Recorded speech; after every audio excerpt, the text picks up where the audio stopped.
paragraph, two paragraphs. Can you explain to me what you imagine a short essay being? Paragraph, two paragraphs.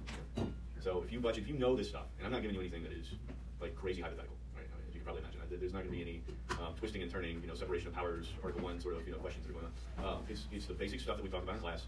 10 short essay questions, 1 or 2 paragraphs. Explain to me as thoroughly as you can within the allotted time what's going on there, the rules that are at play, the basic solution to the problem. Right? You don't have time to explore every possible counter argument that you can think of, but maybe hit the big ones. Right? You guys know how to do this stuff by now. It'll be fun.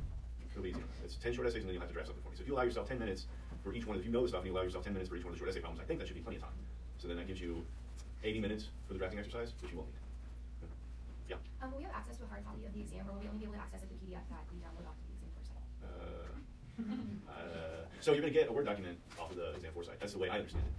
This really is a Becker question, and he just left. So I hadn't really thought about it. You're going to get a Word document off the exam site, and you can just fill in underneath the questions within the Word document itself. Okay? That's at least the way I envision it. If you need a hard copy beyond that, I mean, I guess I can give you one if you want one. I don't care. Yeah, Catherine. I was just going to say, I like to mark up the question on the actual paper. So if you can.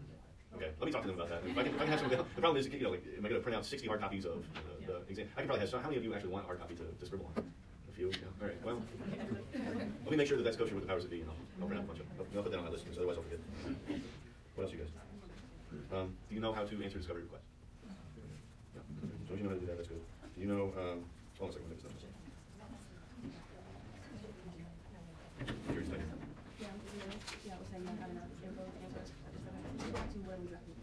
You know the difference between motions for summary judgment, motions to dismiss, motions for judgment on the pleadings, and when to use which procedural device. If you're not clear on that, I would spend a little time going over that before you get to your exam. Okay? Your dispositive motions, right? Motions for summary judgment, motions for judgment on the pleadings, motions to dismiss. Okay? Make sure that you know when to use what. Make sure that you don't forget that there are local rules. Okay? Something we cover nearly every single class. So if I ask you an open-ended question on this exam, like what rules did you rely on to come up with your answer? Okay? Don't neglect your local rules. Yeah. Unless you know them off, in your head.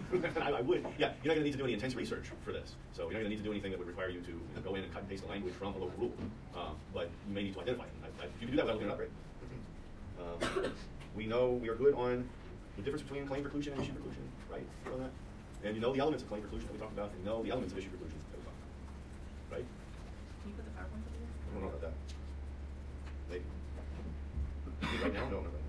Claim preclusion has 3 elements, issue preclusion has 4. Actually, no.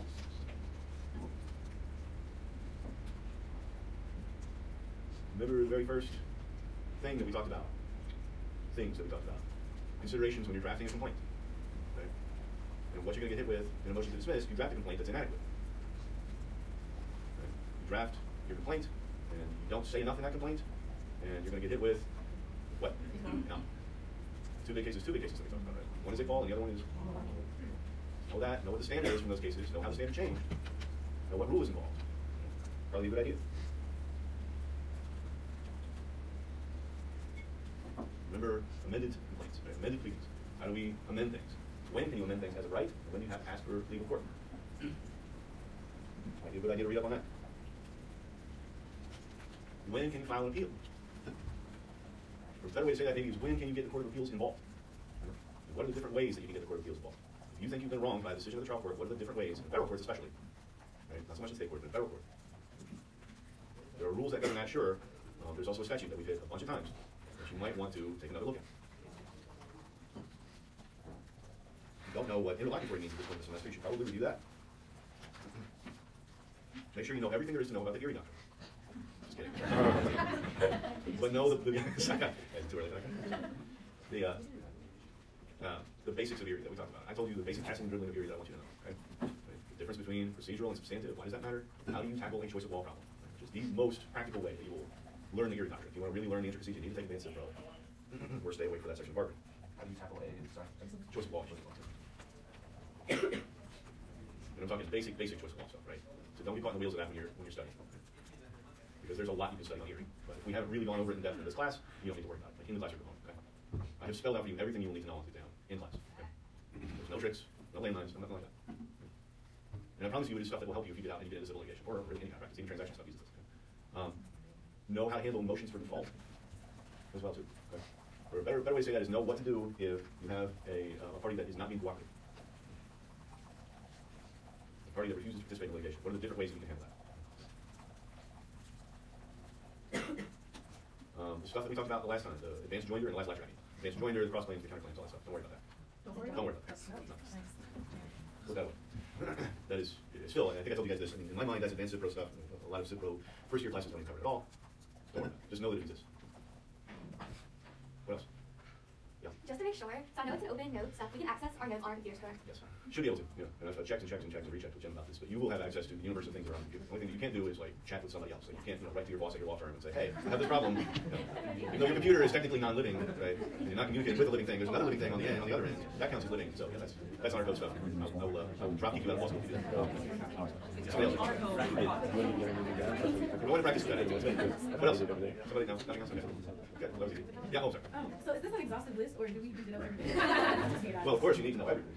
But I'm saying for the exam, has it adequately? Is this an exhaustive list? No, it's not an exhaustive list, it's not an exhaustive list, right? Because obviously you can talk about anything that you want to on these essay exam questions. But I'm saying, and I'm not going to take off points for irrelevant discussions.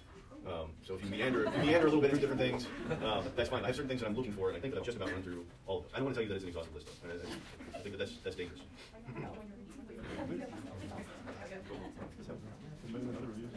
But those are the broad topics that you want to focus on. That's what I do. Yeah. Would you post your, like, are you having extra office hours or anything together? I wasn't really planning to, but I guess I can. If you want to come see me, just send me an email. We'll sit down. Anything else? Yeah. So this is like a stretch, but is there any way possible that we wouldn't have to come into a classroom and like we can take it home somewhere else? No, I can't do that. Can I call a vote? No, this is not a democracy. Think how relieved you'll be. You just come here and sit down for 3 hours, count the thing out, and you're all done.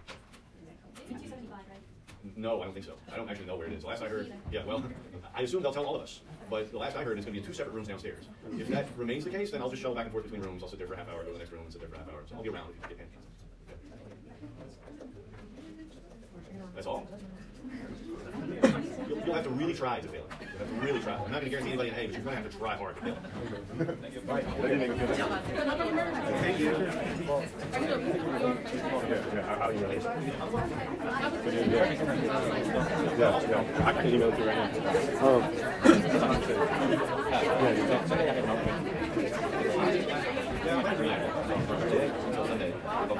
Good.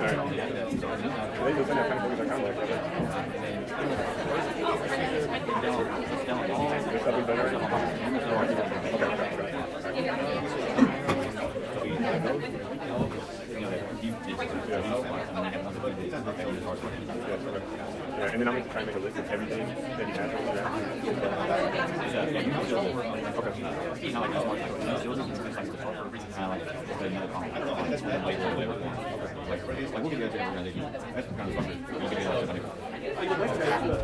Okay.